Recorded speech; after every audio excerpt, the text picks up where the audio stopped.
দৰ্শক বন্ধুসকল, আজি চিটিকা গড ফাৰ্মৰ অন্য এটা ভিডিঅ' আপোনালোকলৈ আগবঢ়ালোঁ। আপোনালোকক আজি দেখুৱাব বিচাৰিছোঁ মোৰ ফাৰ্মৰ ছাগলীখিনি মই কেনেদৰে গ্ৰেজিং পদ্ধতিৰে প্ৰতিপালন কৰি আছোঁ।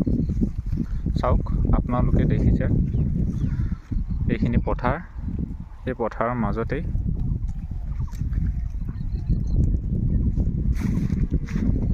এইখিনি হ'ল মোৰ ফাৰ্মৰ ছাগলী। কাউৰী কটা ইমান ধুনীয়াকৈ খাব শিকিছে, ধুনীয়াকৈ খাই ইহঁতেও। চিৰহী আছে, চিৰহীখিনি মই ফাৰ্মত বান্ধি আহিছোঁ, থৈ আহিছোঁ ফাৰ্মত।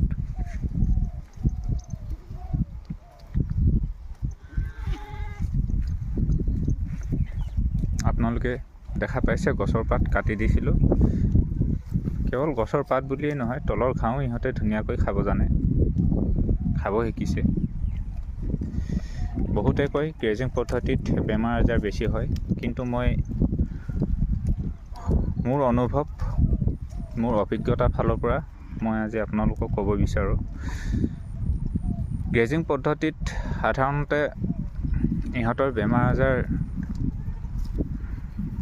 দূৰৰ কথা, মানে ইহঁতে প্ৰতিষেধক যিটো ইহঁতৰ ইমিউনিটি পাৱাৰ, সেই ইমিউনিটি পাৱাৰটো শক্তিশালী কৰি তুলিবৰ কাৰণে নিজেই বিচাৰি খাব পৰাকৈ ইহঁতে ঘাঁহ বন পায়। তো গতিকে ইহঁতৰ বেমাৰ আজাৰ বেছি হোৱাৰ তুলনাত বহুতখিনি এই ঘাঁহ বনবোৰৰ পৰাই প্ৰতিষেধক মানে কিউৰ হয়, ভাল হয়। তো গতিকে আপোনালোকে আৰু এটা কথা যে যিকোনো বস্তু, ছাগলীয়ে হওক গৰুৱে হওক, তো সাধাৰণ ৰাইজৰ কাৰণে, সাধাৰণ জনতাৰ কাৰণে, সাধাৰণ কৃষকৰ কাৰণে পৰাপক্ষত আবদ্ধ পদ্ধতিত কৰাটো কঠিনদায়ক হৈ পৰে, কিয়নো আবদ্ধ পদ্ধতিত যথেষ্ট খৰচৰ মাত্ৰা বাঢ়ি যায়। তো সেই খৰচ বহন কৰিবলৈ সকলোৰে হাতত মূলধন নাথাকে, যাৰ ফলত বহুতে আবদ্ধ পদ্ধতিত প্ৰতিপালন কৰাৰ বিষয়ে আলোচনা কৰিব গ'লে বা কথা শুনিলে তো হতাশাত ভুগিবলগীয়া হয়, হতাশ হ'বলগীয়া হয়, মই নোৱাৰিম নেকি। কিন্তু আপোনালোকে চাব পাৰে, তো এইদৰে মোৰ দৰে এনেদৰে গ্ৰেজিং পদ্ধতিত যদি আপোনালোকে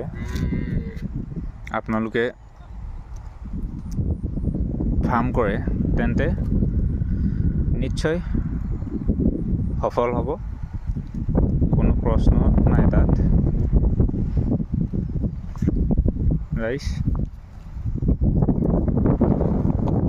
শদিয়া চিটিকা গড ফাৰ্ম।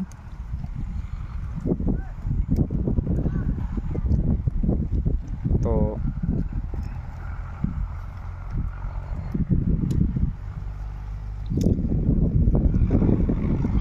এনেদৰে কৰিব পাৰি, কোনো প্ৰব্লেম নাই। ধুনীয়াকৈ কেনেকুৱা লাগিছে কমেণ্ট কৰিব। ছাগলীবোৰৰ স্বাস্থ্য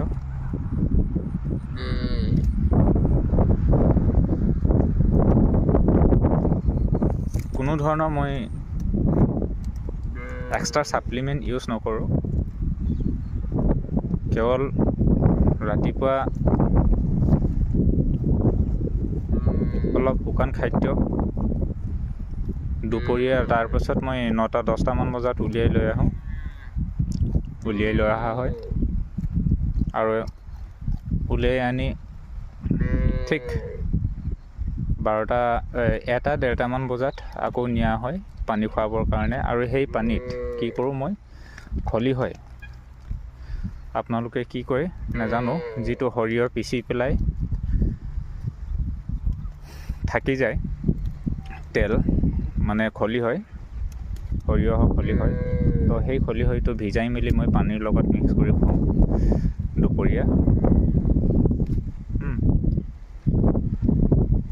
এতিয়া নিম পানী দিয়া থাকিব, তাত যাক যি প্ৰয়োজন হয় খাব আৰু গোহালিত সোমাই যাব। তো গতিকে ইয়াত টেনশ্যন ল'বলগীয়া ইমান হাৰ্ড কাম নাই। বাহিৰৰ ছাগলী আমাৰ ইয়াত এডজাষ্ট নহয় বুলি কয়, কিন্তু হয়, ধুনীয়াকৈ হয়। এইবোৰ চাব পাৰে আপোনালোকে। তো ৰাইজ, আপোনালোকে প্লিজ হেল্প কৰিব এনেদৰে নতুন ভিডিঅ'বোৰ আগবঢ়াবৰ কাৰণে, যাতে নেকি নতুন ভিডিঅ'বোৰ বনাবৰ কাৰণে যাতে নেকি সাহস পাওঁ, উৎসাহ পাওঁ। লাইক শ্বেয়াৰ কৰিব, কমেণ্ট কৰিব। তো কেনেকুৱা লাগিল মোৰ ছাগলীবোৰ, মোৰ ফাৰ্মৰ ছাগলীবোৰ, স্বাস্থ্যবোৰ জনাব কমেণ্ট কৰি।